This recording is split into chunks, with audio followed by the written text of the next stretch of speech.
Oke, insya Allah di pagi hari ini kita akan menjalani sharing session dengan siapa? Ada yang tahu? Coba sebutkan.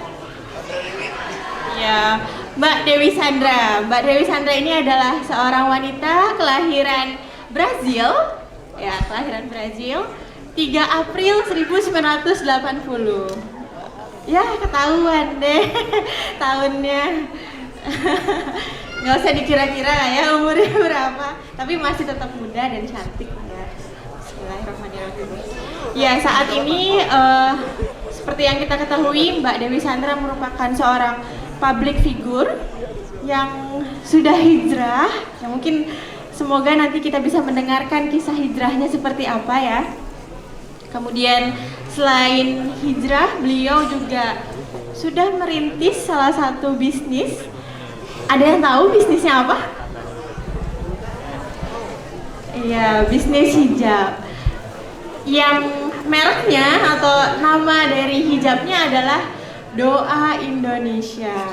Oke, mungkin dari kalian semua penasaran, doa itu apa sih sebenarnya? Ini sebenarnya ada maknanya. Mungkin nanti kita bisa dengarkan sama-sama ya dari narasumbernya langsung. Baik, saya tidak ingin berlama-lama. Mungkin saya akan panggil ke depan narasumber kita kali ini. Silahkan maju ke depan Mbak Dewi Sandra. Tepuk tangannya semua.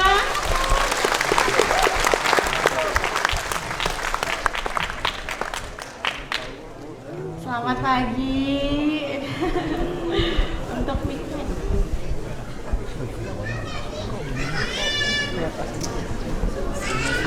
Kok dia nggak dipoto ya?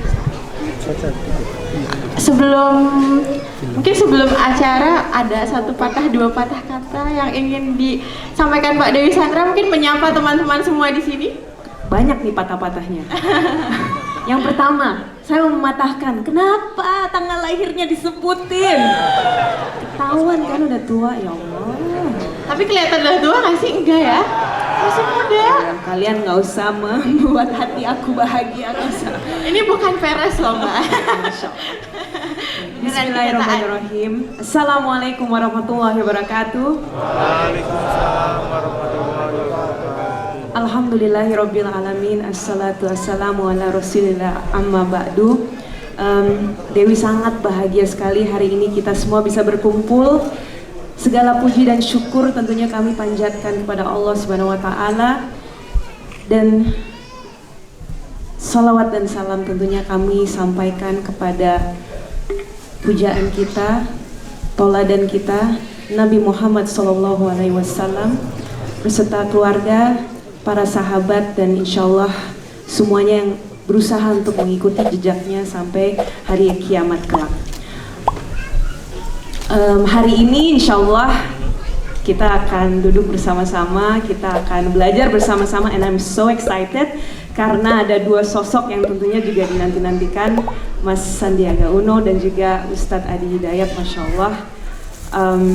Dan mungkin kita bisa mulai dengan sebuah doa yang Dewi selalu panjatkan ketika duduk di dalam sebuah kajian seperti ini, yaitu Allahumma inni as'aluka ilman nafi'an wa a'udzubika min ilmin la yanfa. Ya Allah, kami mohon ilmu yang bermanfaat dan kami mohon perlindungan dari ilmu yang tidak bermanfaat, dan mudah-mudahan hari ini acara bisa berjalan dengan hikmat, dengan baik. Amin, amin. Ada Zara di sini, ada suami saya di sana, ada sahabat-sahabat semuanya dari Indonesia yang tentunya sudah lama di Jepang. Justru saya yang banyak belajar di sini, Masya Allah. Sama-sama belajar Pak. Ya. Tadi yang teriak juga Masya Allah. Itu di atas. Masya Allah. Seneng banget loh ada anak-anak juga datang. Macam-macam ya, dari Iya. mulai anak kecil sampai yang sudah dewasa dan yang masih muda. Saya kan maksudnya. boleh. Saya juga kalau gitu. Kamu lebih muda dari saya, pasti. Baik, mungkin sebelum kita mulai sharing sessionnya, saya persilahkan Mbak Dewi Sandra untuk duduk dulu. Mohon izin teman-teman ya. Ya, saya juga izin duduk dulu ya teman-teman semua. Ya, baik, insya Allah di sharing session kali ini kita akan mengangkat tema mengenai investasi abadi. Nah, berat ya, berat. Berat nih, berat. Investasi. Kira-kira di bank mana itu? Bank mana ya? Bank bangkrut lah. Kata investasi aja udah berat nih. Terus ditambah abadi. Nah, saya pengen tanya nih, di antara teman-teman semua di sini yang sudah ada pikiran atau sedang menjalani investasi, cung. Ada? Yang tidak ada? Enggak ngacung juga. Jadi gimana nih? Di sini terlalu tawadu, mohon maaf. Oh. Kita low profile, ya kan? Masya Allah. Jadi sebenarnya di acara kali ini berhubung kita sudah di Jepang. Kita di Jepang, kebanyakan dari kita sudah mendapatkan salah satu nikmat yang mungkin tidak didapatkan oleh orang lainnya.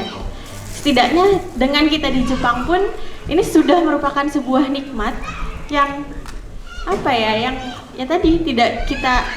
yang cuman kita rasakan dan tidak bisa orang lain rasakan. Artinya di sini kesempatan dan rezeki dari Allah itu sudah sangat luar biasa terhadap kita.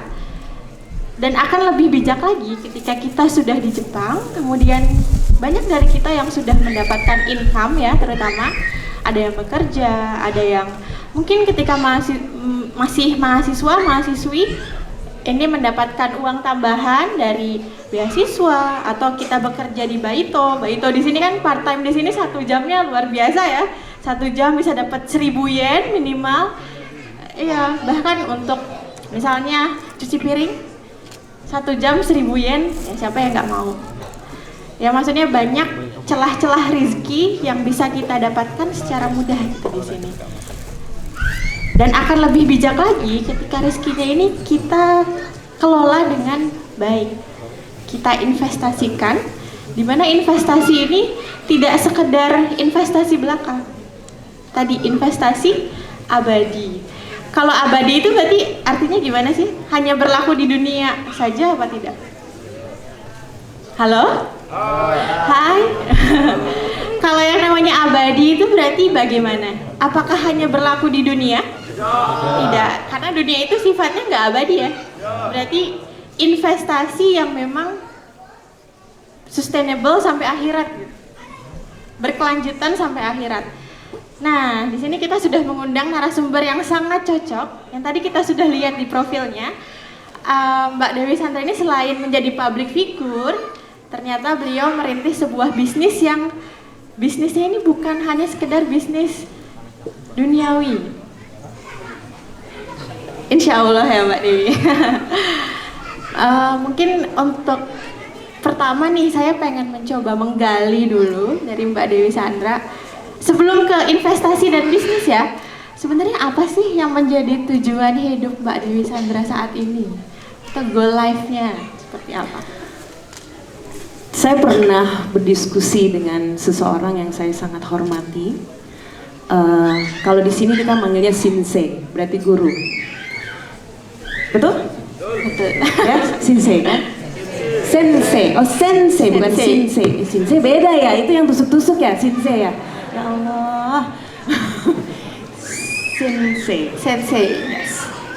Sensei. Seorang guru yang mempertanyakan, Dewi, what is your goal in life? Tujuan hidup kamu tuh apa? Dan tolong jangan sebutkan tujuan hidup yang receh. Pertanyaan langsung kayak begitu kan kita jadi mikir, wah jangan yang receh, tunggu dulu nih. Kan kebanyakan dari kita, saya terutama kemarin-kemarin sebelum hijrah, tujuan hidup saya apa?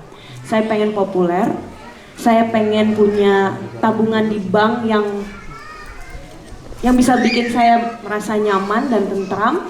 Saya pengen bisa kerja, dan intinya saya pengen bisa melakukan apapun yang membuat saya bahagia. Semua orang pengen bahagia. Semua orang pengen bahagia. Tapi menurut guru saya itu terlalu receh. Lalu beliau memberikan sebuah statement, Dewi coba, begin with the end in mind. Coba kamu berawal dengan akhirannya itu mau apa? Ketika ditanya seperti itu, iya ya. Kenapa kita terlalu kecil? Kita selalu main scope dunia, dan dunia. Sedangkan kita tahu bahwa segala sesuatu di dunia, seluruh isinya itu tidak akan lebih berat daripada satu sayap seekor nyamuk. Masya Allah, betul. Makanya beliau bilang receh. Kenapa engkau sibukkan diri kamu dengan sesuatu yang receh, sedangkan ada sesuatu yang jauh lebih besar yang harus kamu persiapkan, yang harus kamu kejar, dan kamu harus punya tabungan di situ. That's when I was like, wow. So what is your goal? Kan goal kita cuma satu. Kita semua hidup ini sebenarnya hanya menunggu dua hal. Menunggu waktunya sholat untuk kita beribadah. Sepakat nggak? Setiap kita dengar azan itu, oh ini dia yang gue tunggu-tunggu. Langsung berdiri, ambil air wudhu, sholat. Yang kedua, kita menunggu kematian. Dua hal. Dan apa yang terjadi setelah itu? That is the big question. Kita kan cuma punya dua pilihan lagi. Satunya kita masuk ke neraka, satu lagi ke surga. Nah, kalau kita mau jawab jujur, pastinya kan kita semua ada yang di sini maunya masuk ke dalam surga. Kita mau bersama Nabi Rasul kita SAW. Kami ingin menatap wajah Allah. Kenapa goal kita nggak sebesar itu sih? Jadi saya juga mikir, iya ya. So if I want to answer, apa sih tujuan hidup? Tujuan hidup saya adalah bisa mati dan hidup lagi kembali kepada Robku dalam keadaan yang baik dan diridhoinya. Karena lucu sih, kadang-kadang kalau di Indonesia ya, apalagi udah tenang orang Islam, kita nanti masuk neraka, paling dicelup-celup sebentar, terus masuk surga. Pernah dengar itu nggak? Nggak pernah dengar? Yang pernah? Banyak loh yang ngomong gitu. Saya ini kok keren banget ya, ini debus dari mana ya?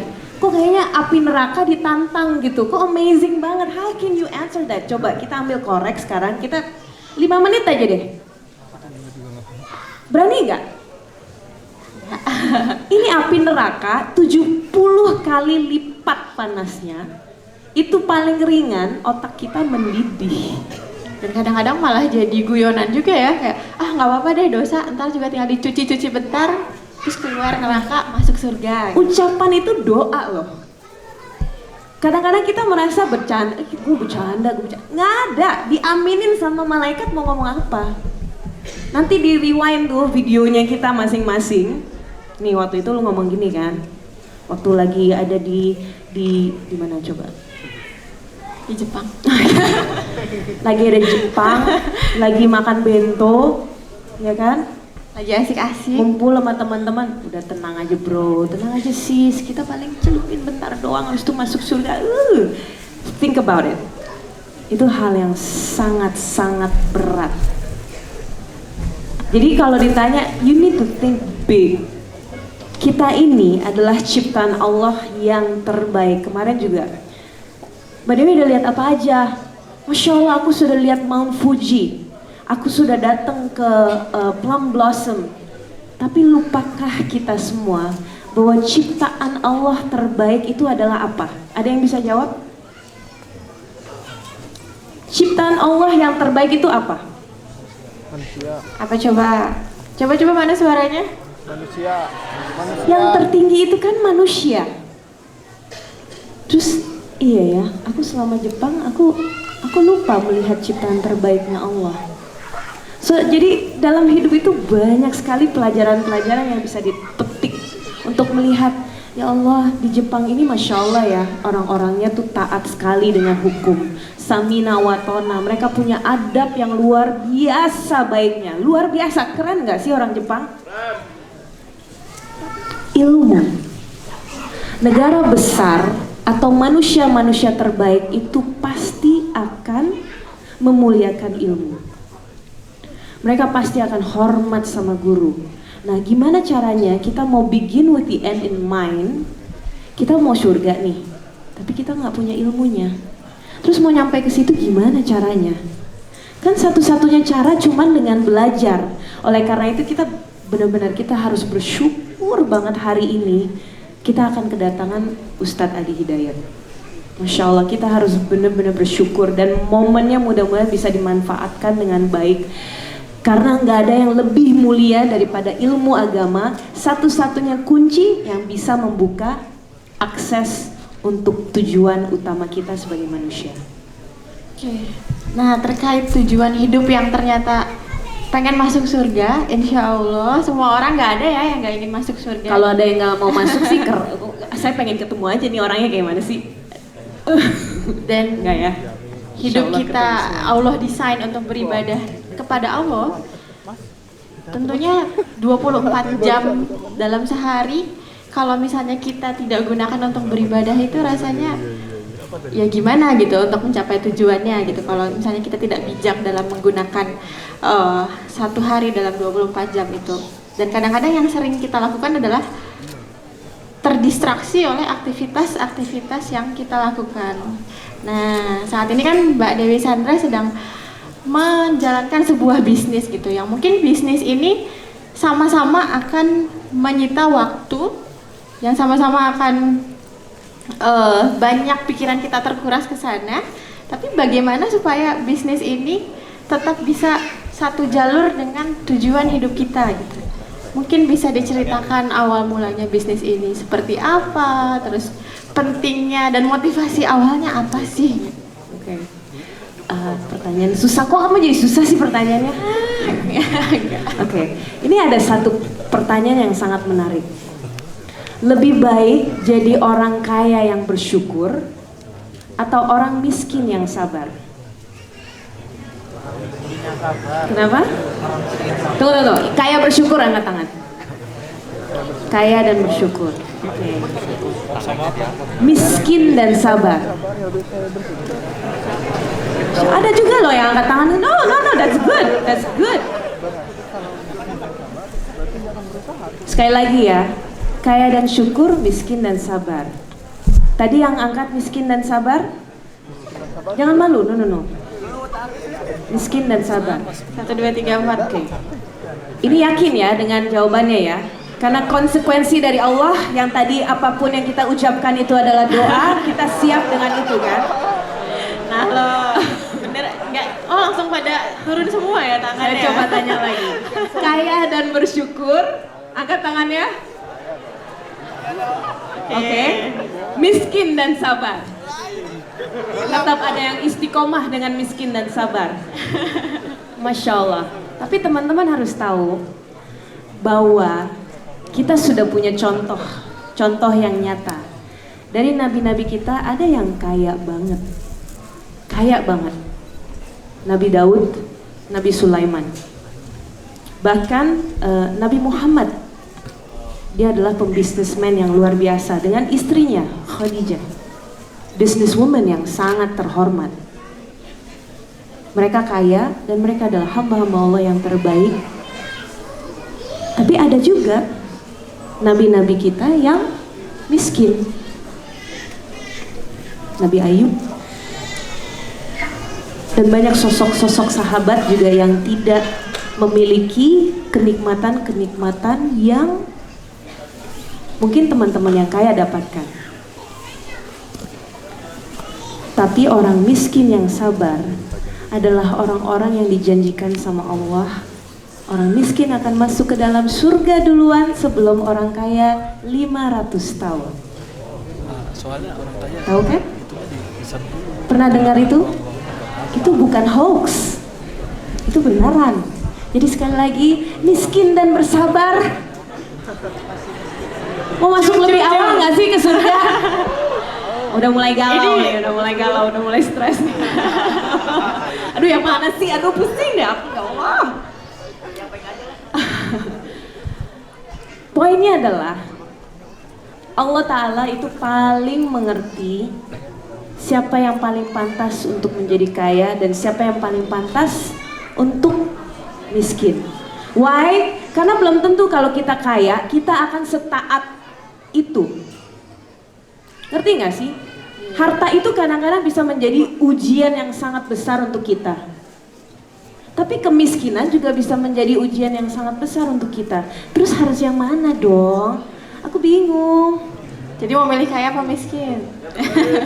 Ternyata di dalam Al-Quran, kaya dan miskin itu tidak penting.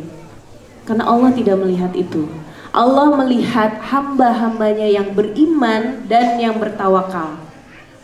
Kita pasti di sini sudah mendengarkan juga bahwa rezeki itu tidak akan tertukar. Kita mau jungkir balik kayak apa kalau rezekinya cuman 1.000 yen ya 1.000 yen. Kita mau duduk nggak ngapa-ngapain kalau memang itu rezekinya dapat 5.000 yen 5.000 yen. Tapi poinnya itu kan kita bertawakal dan kita beriman. So when I started the business of doa, tujuan saya itu bukan untuk, kan begin with the end in mind. Kalau tujuan saya hanya untuk mendapatkan pundi-pundi atau bisnis yang sukses, apa bedanya sama saya kemarin sebelum hijrah? Apa bedanya? Cuman ganti casing aja. Jadi sekarang ketika saya mulai sesuatu, kita mulainya dengan apapun yang saya lakukan, apakah akan membantu saya untuk masuk ke dalam surga, which is my goal? Apakah ini akan membuat saya lebih taat kepada Allah Subhanahu wa Ta'ala? Kalau hati kita masih ragu-ragu, masih ada pertanyaan, aduh kok feelingnya nggak asik gitu, ya berarti ada something wrong. Makanya lagi-lagi kita perlu belajar. Nah, ketika saya dulu sebelumnya aku juga pernah melakukan bisnis, I didn't get it. Udah tujuannya dunia, dan dunia dapet, tapi nggak tenang, nggak berkah. Kadang-kadang suka ada naluriah secara otomatis gitu ya, kok ada yang salah. Betul. Gitu ya. Nah sekarang, alhamdulillah, pertama saya punya imam. Saya punya sosok yang insya Allah selalu menjadi lampu hijau, merah, dan kuningku. Jadi mau ngapa-ngapain, pertama khususnya untuk akhwat yang ada di sini, apalagi yang sudah berkeluarga dan punya suami, ridho suami itu penting banget. Percaya, kita mau melakukan apapun, bahkan keluar rumah, kalau tidak diridhoi suami, pasti ada aja. Nah untuk laki-laki, kita kalau nggak minta izin sama Allah, kita nggak minta pertolongan dari Allah, kita nggak minta keberkahan dari Allah, impossible kita bisa sukses.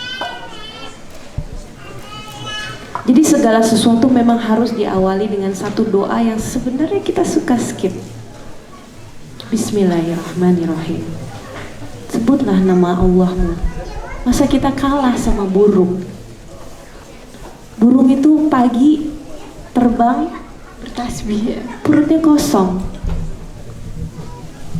Lalu dia ikhtiar sambil berzikir kepada Allah. Bayangkan makhluk aja, makhluk, binatang, dan kita adalah khalifah, pemimpin. Binatang itu lebih pintar zikirnya daripada kita. Binatang itu, burung itu pulangnya jam 12 malam atau sore. Pernah nggak lihat burung terbang kucuk jam 12:30 pagi? Nggak pernah. Terus kita ngapain? Kita pada ngapain? Pulang jam 1, jam 2. Burung kembali sore dan kenyang. Burung nggak banting-banting tulang, pergi tenang, ikhtiar, dapet, udah pulang kasih anaknya makan, alhamdulillah. Besok pulang lagi ya. Tapi lihat zikirnya, ingat Allahnya.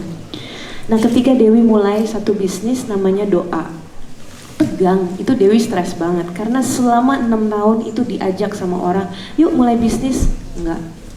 Yuk mulai bisnis. Enggak. Kenapa ya enggak ya? Enggak. Hatinya enggak aja. Enggak. Tiba-tiba ketemu dengan seseorang yang alhamdulillah akhlaknya itu baik banget, dan beliau itu mengucapkan satu kata yang membuat aku kok asik nih. Kok kayaknya ini dia.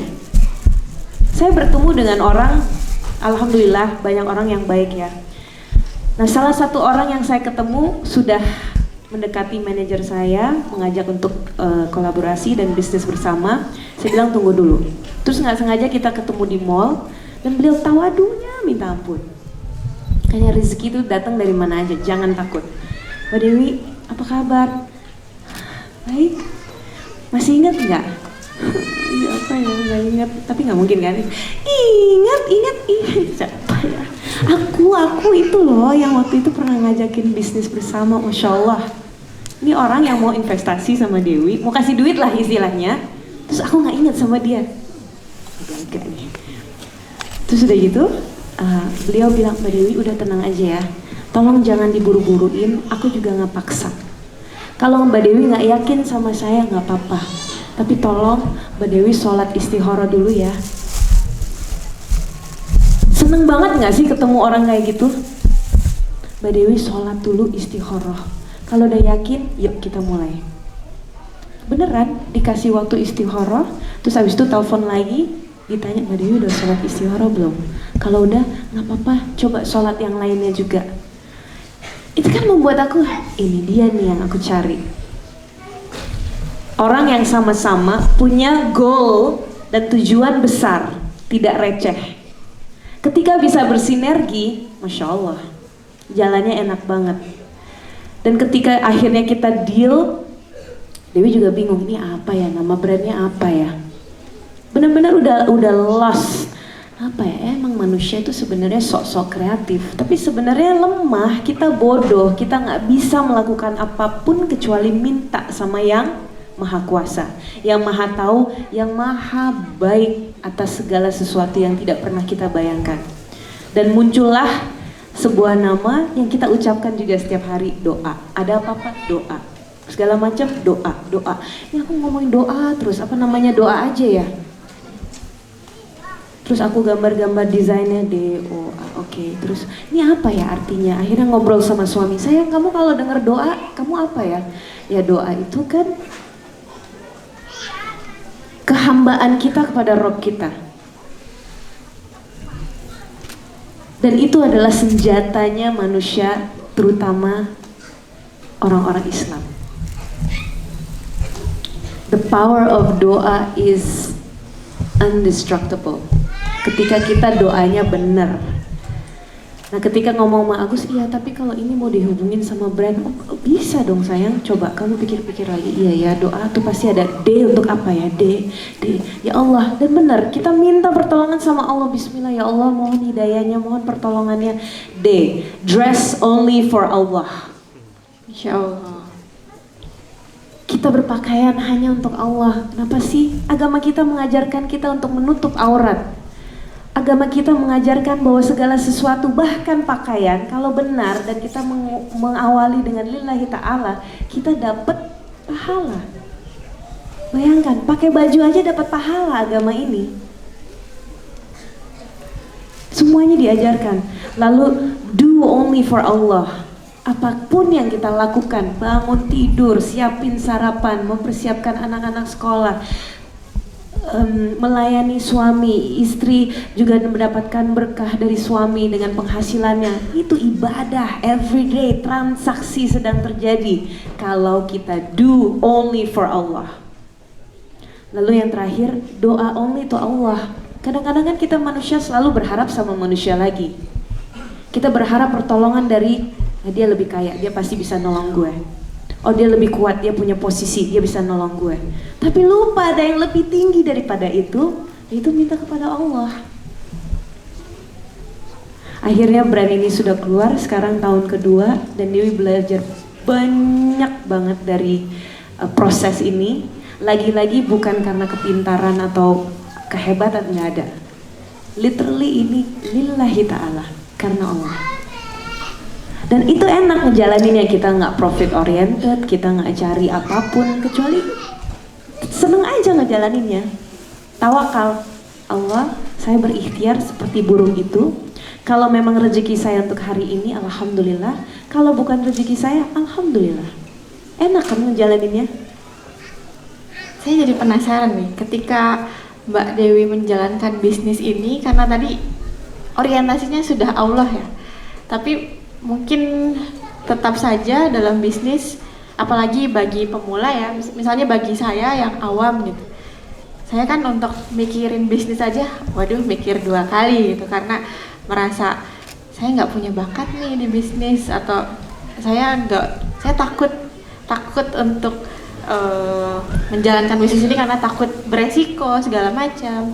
saya pengen nanya apa sih kendala awalnya gitu ketika apakah Mbak Dewi Sandra ini sama-sama memiliki kekhawatiran yang mungkin kami rasakan juga, dan bagaimana kendalanya ketika menghadapi kerikil-kerikil dalam berbisnis itu. Zara, kamu sekarang S2 di sini atau S1? S3. S-Teller. S-Teller. Ada di mana S-Teller? S3. Masya Allah S3. Kalau saya S3. S3-nya Mas Agus. Sama-sama, cuma satu bahasa Inggris, satu bahasa Indonesia ya. S3 ya S3. S3. Sebelum kamu S3 kebayang gak sih? You will be accepted in this university. Terus kamu akan melakukan hal-hal yang dulu kamu ngerti gitu. Gak pernah, Mbak. Gak pernah kan? Bahkan membayangkan bisa ke Jepang pun enggak. Jauh banget. Lalu apa yang terjadi? Pasti Ternyata kamu melakukan satu hal. Allah memperjalankan. Yes, itu satu, which is tawakal. Dan Allah mempertemukan dengan kesempatan, dengan orang-orang yang memberikan kesempatan supaya Zahra bisa ke sini. poin kedua, terus ketiga, habis itu kamu ngapain di sini? Berikhtiar, mencari ilmu, Belajar. belajar. Itu formula untuk segala sesuatu, termasuk bisnis. Saya dulu juga bukan pembisnis, dulu kerjaan saya tuh jingkrak-jingkrak di atas panggung. Beneran, coba bayangin. Udah bahannya kurang lagi zaman dulu, ya Allah. Astagfirullahaladzim. Zero. Dan kita semua memang sebenarnya zero. Tapi orang yang mau minta kepada Allah, kalau dia jujur, Allah akan mewujudkan cita-citanya. Lalu ketika pintunya sudah terbuka, Allah akan izinkan dia untuk belajar. Jadi Zara ini akhirnya mendapatkan guru, ya kan? Ya sama, kita mau bisnis, kita harus cari orang yang tepat untuk menjadi sosok mentor atau gurunya kita. Alhamdulillah juga hari ini ada Mas Sandiaga Uno, insya Allah ilmu beliau luar biasa. Nah Dewi ketika ketemu sama partnernya Mbak Trini, beliau sudah berkecimpung di dunia fashion. Beliau sudah berkecimpung di dunia hijab. Jadi mentornya sudah ada. Jadi kita nggak mungkin melakukan apapun kecuali dengan belajar.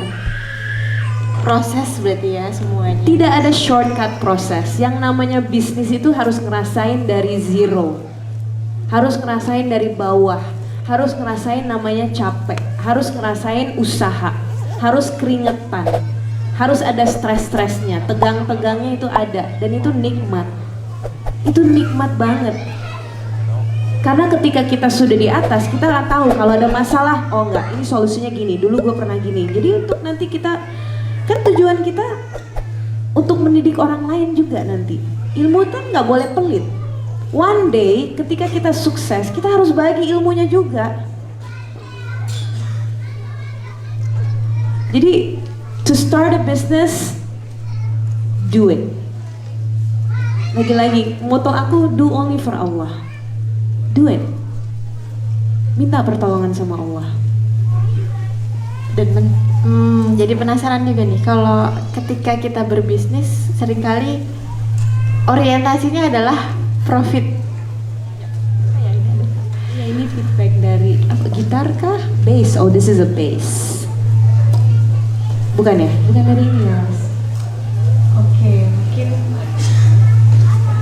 Dan ketika sedang dalam proses menjalankan, ini kan kadang-kadang kita lupa ya. Mungkin awalnya memang tujuannya adalah akhirat gitu. Tapi di tengah perjalanan, Yes. seringkali Ini background saya dulu dengan alat-alat ini masih ada ternyata. I knew it was from this. Oke. Ya. di tengah perjalanan seringkali kita lupa gitu. Seperti halnya kita menjalani hidup gitu. Kadang-kadang setting goalnya udah nih, cuman ya yang namanya manusia ya. Ini seringkali lupa.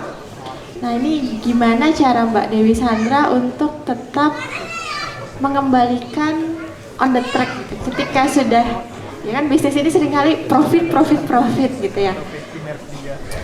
Distorsi dunia itu sangat besar. Dan dunia itu menawarkan banyak hal-hal yang sangat menarik. Sangat menarik. Apalagi if you're, bisnisnya sukses, akhirnya pasti kita ingin menghabiskan hal-hal untuk membuat kita lalai sebenarnya. Kita liburan, kita belanja-belanja, dan kadang-kadang kita membuat alasan yang enggak, ini demi bisnisnya, enggak, ini demi prestisnya, ini untuk apa segala macam. Tapi lagi-lagi jangan ambil contoh kita ambil orang-orang terbaik dan tersukses di zamannya. Ini karena Dewi duduk di kajian, akhirnya Dewi tahu bahwa ternyata sahabat-sahabat Nabi SAW itu kayanya minta ampun. Itu kayaknya Masya Allah. Dan uang mereka itu mereka menghabiskan untuk apa? Jadi lagi-lagi mereka tahu dapat rezeki Allah bukan untuk saya nikmati semuanya, tapi lagi-lagi dikembalikan kepada Allah. Itu supaya kita tetap stay on track. Sebagai umat Islam kita tahu pentingnya sedekah, infak, zakat. Itu tidak hanya untuk mengingatkan kita kepada Allah, tapi ini juga untuk ngetes. Kan Allah akan menguji kita dengan barang-barang yang kita cintai. Jadi ketika kita punya bisnis, ya orang benar-benar cinta sama bisnisnya beneran. Like kamu cinta sama uang yang kalian dapat, atau kalian mau berinfak kepada Allah. So that's another way untuk melihat bahwa di zaman Nabi SAW, kita sudah punya contoh yang nyata, dan mereka bukannya tambah miskin, tambah kaya dengan mengingatkan dirinya untuk kembali kepada jalan Allah. Dan godaan-godaan kita tuh banyak kan, namanya bisikan setan, apalagi ibu-ibu, ya Allah. Ya kan, sukses bisnisnya nanti lewat toko ada huruf L sama V. Beli nggak ya, penting nggak ya, penting nggak? Penting dan beli. Ibu kalau mau beli, tapi siapkan jawaban terbaik ketika Allah tanya, untuk apa kamu beli tas itu? Bapak-bapak, ini suami saya nih terutama, hobinya motor soalnya ibu. Terus alasannya, sayang, aku beli motor ya. Untuk apa sayang? Motor ini buat ke masjid. Gimana coba nolaknya? Bener ya sayang? Iya. Udah gitu ada boncengannya. Beneran sayang? Iya. Aku ajak kamu nanti ke masjid bareng-bareng. Kita ibadah. Jadi kita punya jawaban kepada Allah SWT nanti. Udah sayang beli. Pas dateng nggak ada boncengannya. Sayang, kamu masuk ke surga sendirian gimana sih? Alhamdulillah motornya sudah dijual. Terus beli motor lagi, tapi motor buat angkat aqua galon. Sayang, kamu anggap aku aqua galon? Serba salah emang suami saya beli motor. But then it's okay. Kita boleh menikmati dunia, tapi kita harus punya jawaban. Kita siapkan jawaban terbaik, dan lagi-lagi jangan semuanya dihabiskan di dunia ini, karena lagi-lagi dunia itu apa teman-teman? Dunia itu receh. Dunia itu tidak akan lebih berat daripada sayap seekor kecil.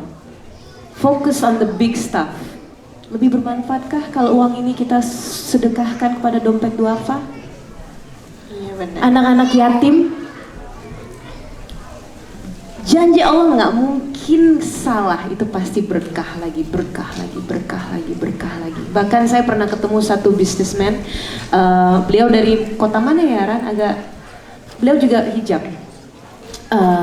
Terus kasih tips ke Dewi ketika ada satu seminar di Jakarta. Mbak, coba deh, nanti Mbak punya bisnis doa ini, mulai next nih, kalau dapat penghasilan, semuanya disedekahkan. Oke, Mbak. Semuanya 100%. Wah, ilmunya kece banget nih Bapak. Terus gimana? Udah coba aja. Ini saya baru mau coba nih. Jadi kita lihatlah. Pokoknya memang untuk beriman kepada Allah itu butuh nyali. Tapi di satu sisi juga butuh ilmu. dan di satu sisi lagi punya trust. Kita sebenarnya percaya nggak sih sama Allah? Sebenarnya kita percaya nggak sih bahwa janji-janji Allah itu nyata? Kalau percaya, kenapa nggak berani? Ayo, keluarin yang terbaik buat Allah. Itu agar kita tetap stay on track. Berarti memang apa ya, nilai keberkahan dari zakat, dari infak sedekah itu secara tidak langsung mungkin berefek juga terhadap pola pikir kita, terhadap alam bawah sadar kita untuk tetap stay on track. Masya Allah. Dan jangan dipikir ini hanya dilakukan sama orang Islam ya. Orang Islam itu biasanya kita 2.5%. Agama-agama lain itu bisa sampai 10%.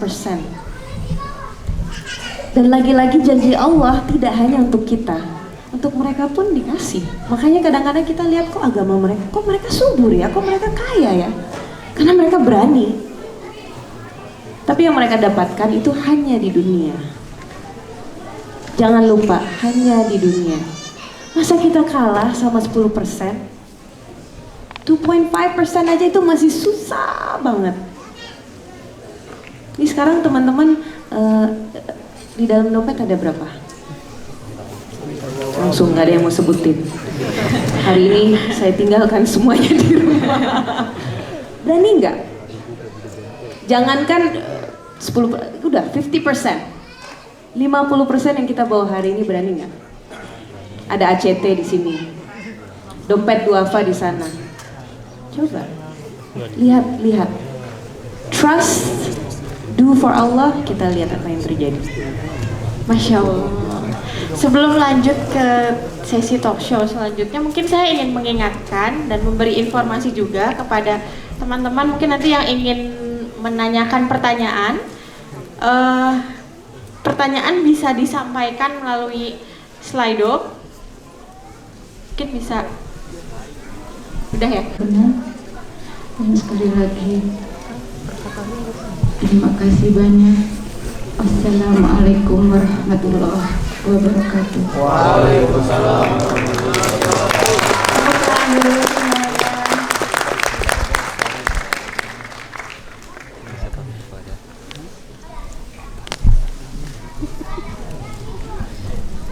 Masya Allah.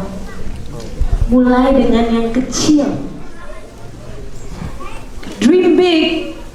Start with the end in mind. But don't be afraid to start small. Semuanya berawal dari hal-hal yang kecil. Steve Jobs mulai dari garasinya, teman-teman.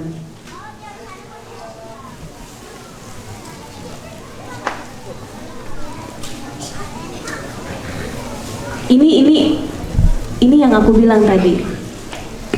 Karya terbaik Allah itu ada di manusianya. Dan kita ketika berinteraksi dengan orang-orang yang tepat, ilmu tuh masuk terus, manfaat masuk terus.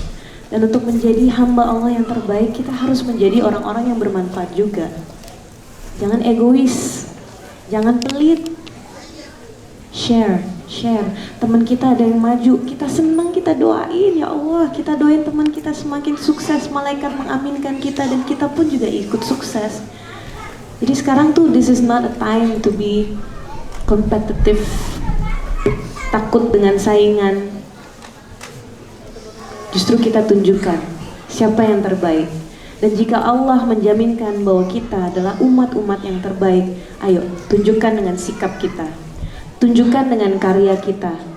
Tunjukkan dengan adab, kata-kata, perilaku. Kalau menjadi orang Islam membuat kita sama dengan yang non-Muslim, lalu untuk apa kita menjadi orang Islam? Think about it.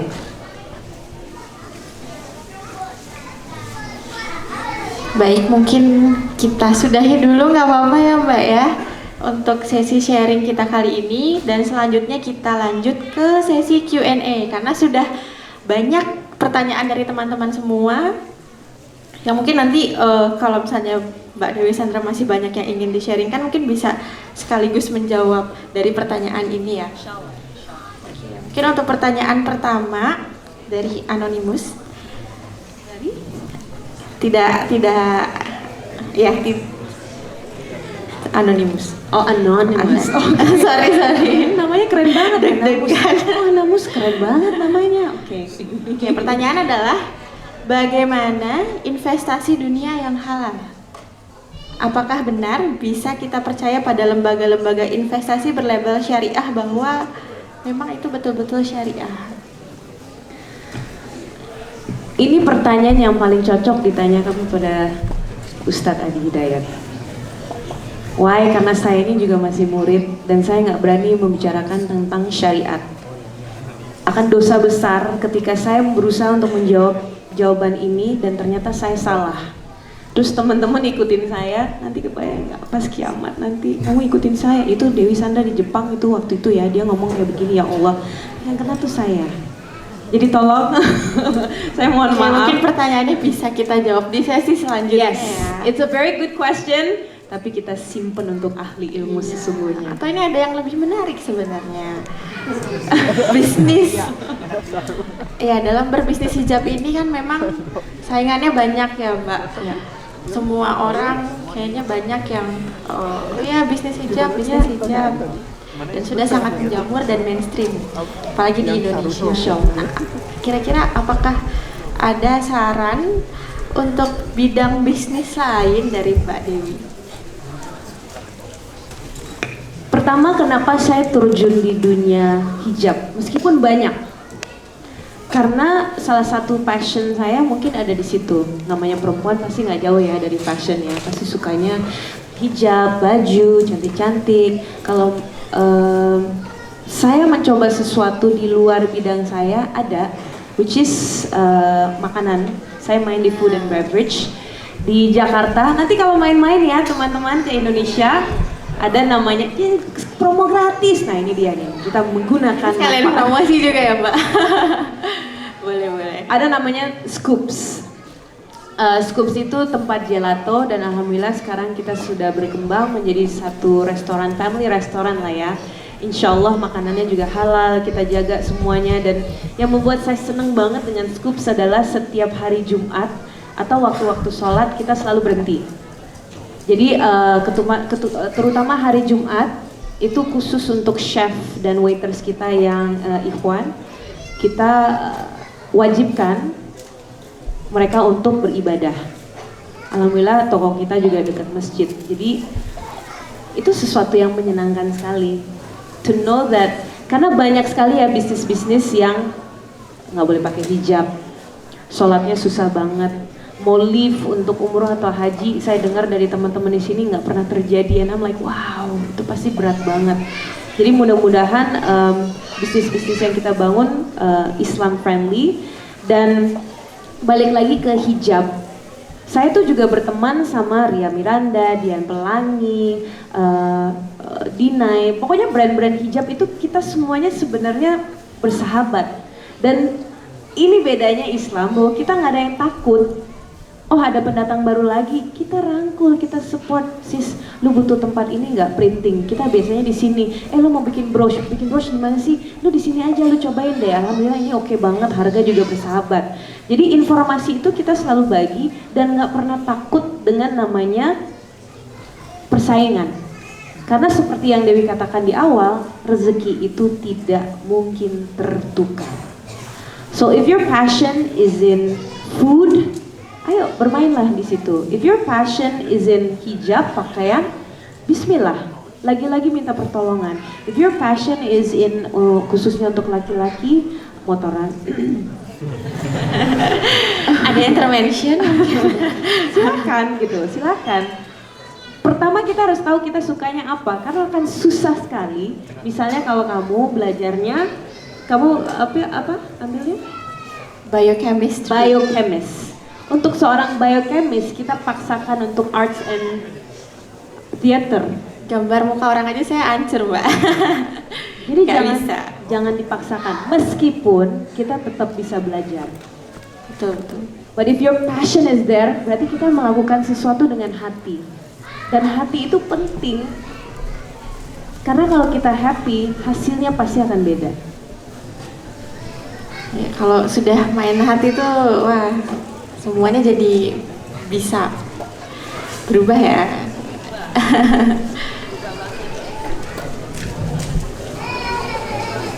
Kalau udah main hati, yang jomblo-jomblo pun bisa bahagia. Yang jomblo mungkin Ini banyak sih di sini. Kelihatan ya? Kelihatan banget nih yang jomblo. Oh, ada ciri-cirinya ya, Mbak? Ada. Oh. Apa tuh ciri-cirinya? Sesi berbeda ini. Oke, ini mungkin sedikit beda dari tema kita kali ini ya. Ini lebih ke kalau misalnya iman Mbak Dewi Sandra sedang turun atau jenuh dengan kehidupan, jenuh dengan segala aktivitas, ada nggak sih cara atau tipsnya Mbak Dewi Sandra untuk men-charge kembali keimanan dan semangat supaya kiprahnya untuk bermanfaat di dunia dan akhirat tetap jalan gitu, Mbak? Masya Allah. Ini jawaban pribadi ya, jadi saya nggak tahu untuk orang-orang lain, tapi untuk pribadi, the only way dan the best way untuk charge diri Dewi adalah ketika duduk di sebuah kajian. Ketika duduk, bawa buku, nyatet, dengerin ada sosok guru di atas yang menyirami kita dengan Al-Quran, dengan hadis, dengan ilmu dan cahaya, itu, oh, I'm ready. Oke, pas keluar, bismillah, ayo semangat lagi. Dan tadinya Dewi cuman dulu ya, pas awal-awal hijrah, mungkin sebulan bisa 2 kali. Tapi ternyata nggak cukup, teman-teman. Karena kita 24 jam itu pasti menghadapi dunia yang penuh dengan masalah, godaan, ujian-ujian. Jadi akhirnya sekarang Dewi naikin lagi dosisnya. Dan naikin lagi dosisnya. Dan naikin lagi dosisnya. Dan kalau misalnya Dewi nggak bisa datang ke kajian, caranya adalah Dewi coba live streaming. Atau Dewi coba cari YouTube yang ada kajian full. Dan salah satu hal selain itu, lagi-lagi ya, ini untuk jomblo saya minta maaf. Saya punya sosok seorang imam di dalam kehidupan saya yang sebelumnya saya nggak pernah dapatkan. Dan ketika beliau itu sholat aja kita merasa terbawa. Apalagi diimamin sama laki-laki yang kita cintai. Itu tercharge banget. Dan mungkin dia pasti akan marah dengan saya, tapi saya ingin memperkenalkan kepada teman-teman hari ini, boleh? Boleh.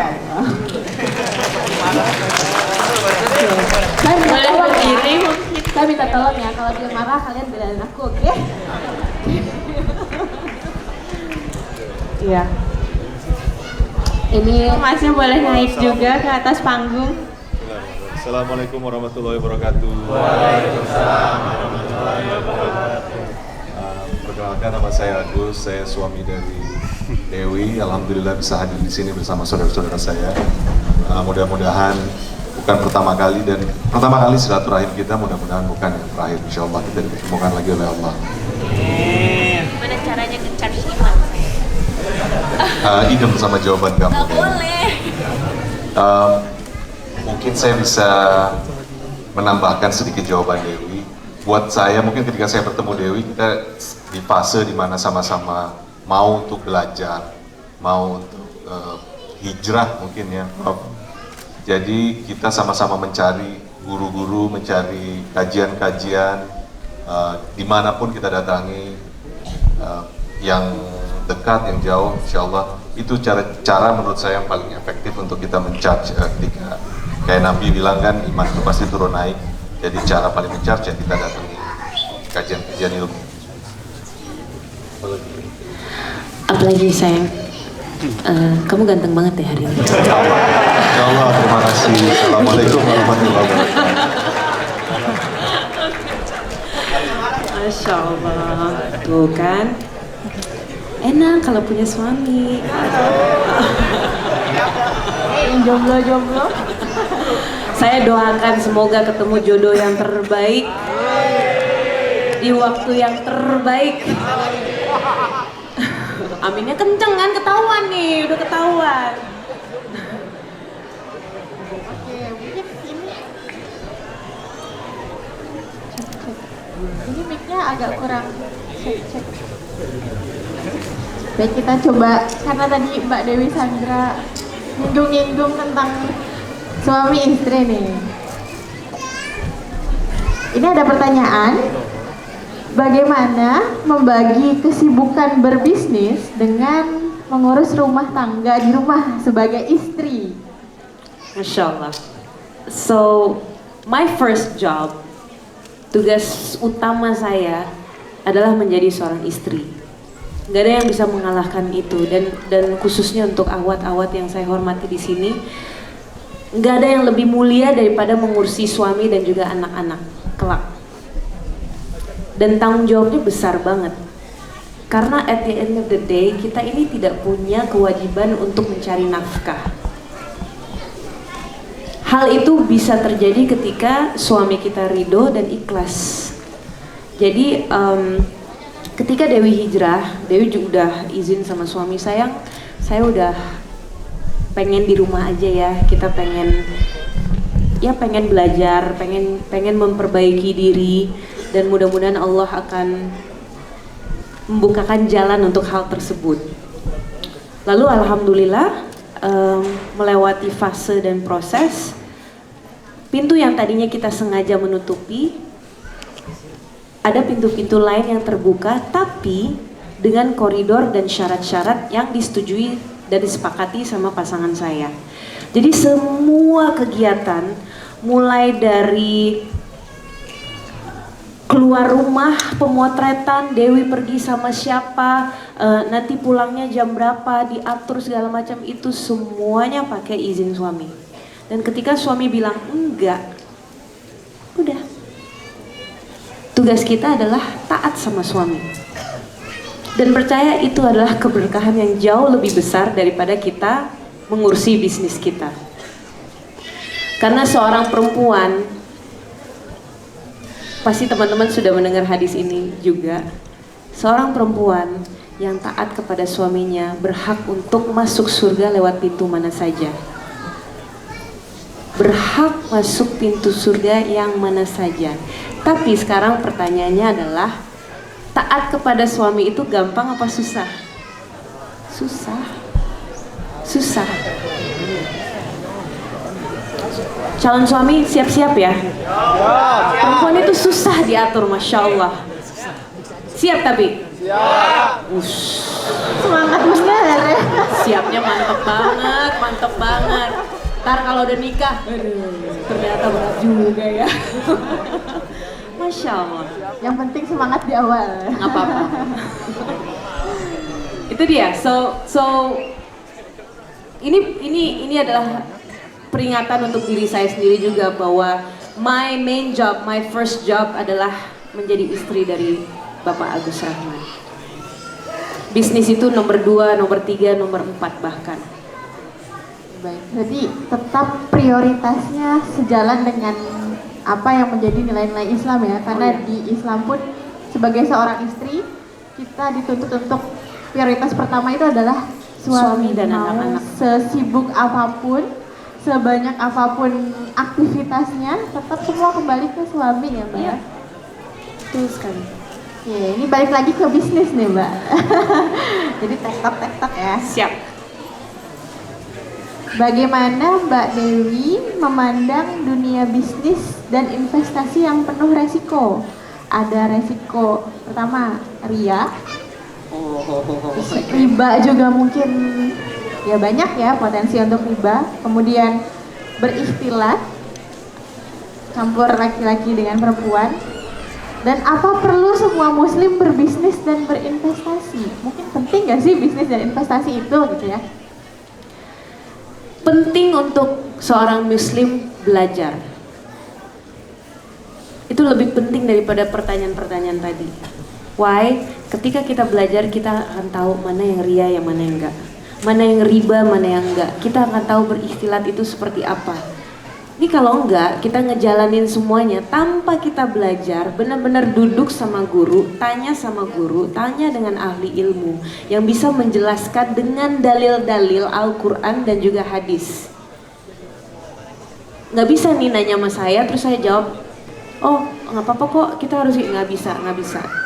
Yang benar-benar mau belajar dan serius dan nggak mau kepleset dalam jalan Allah ketika mau bisnis dan apapun, kunci utamanya adalah belajar.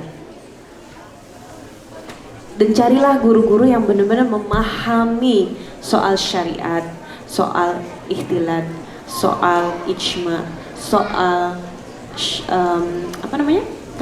soal riba, soal ria. Itu harus ke ahli ilmu, harus. Dan semua ahli ilmu yang benar pasti akan kembalikan kepada Al-Quran dan hadis. Makanya kita pun juga harus rajin-rajin berinteraksi dengan Al-Quran dan juga harus rajin-rajin duduk di kajian, karena cuma dari situ kita bisa mendapatkan ilmunya. Jadi memang kunci segalanya adalah ilmu dan belajar gitu ya. Nggak ada ilmu yang lebih tinggi daripada ilmu agama. Kamu bisa S3, tapi nanti di sana nggak akan tuh satupun pertanyaan-pertanyaan di kuliah kamu keluar di sana, nggak ada. Sama sekali nggak akan keluar. Baik. Ada lagi tambahan mungkin? Aku ya serem juga ini berapa. Ustazah, tolong Ustazah dulu. Begitu penting ya kita belajar, dan dalam belajar ini sangat penting untuk memiliki mentor, memiliki guru. Penting banget.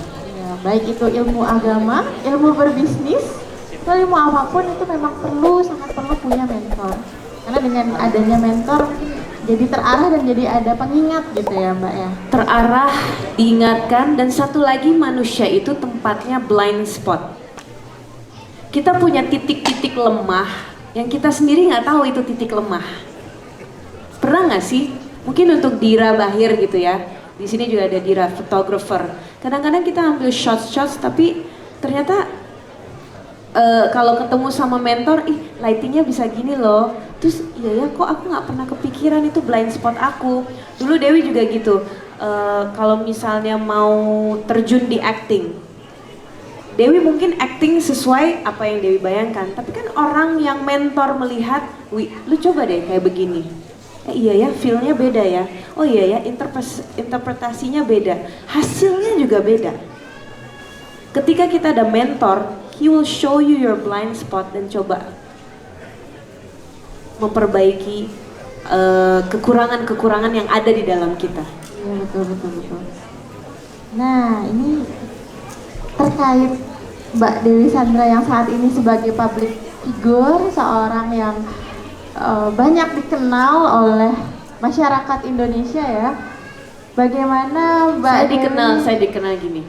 Hai Mbak itu kan Mbak, aku tahu banget. Ya ampun, aku ngefans banget Mbak Sandra Dewi, apa kabar? Ampun, aku hafal loh sama semuanya. Oh ya, yang mana Mbak? Itu loh, itu. Aduh, pokoknya udahlah Mbak, aku ngefans banget Mbak Sandra sini Mbak. Mbak Sandra, I'm like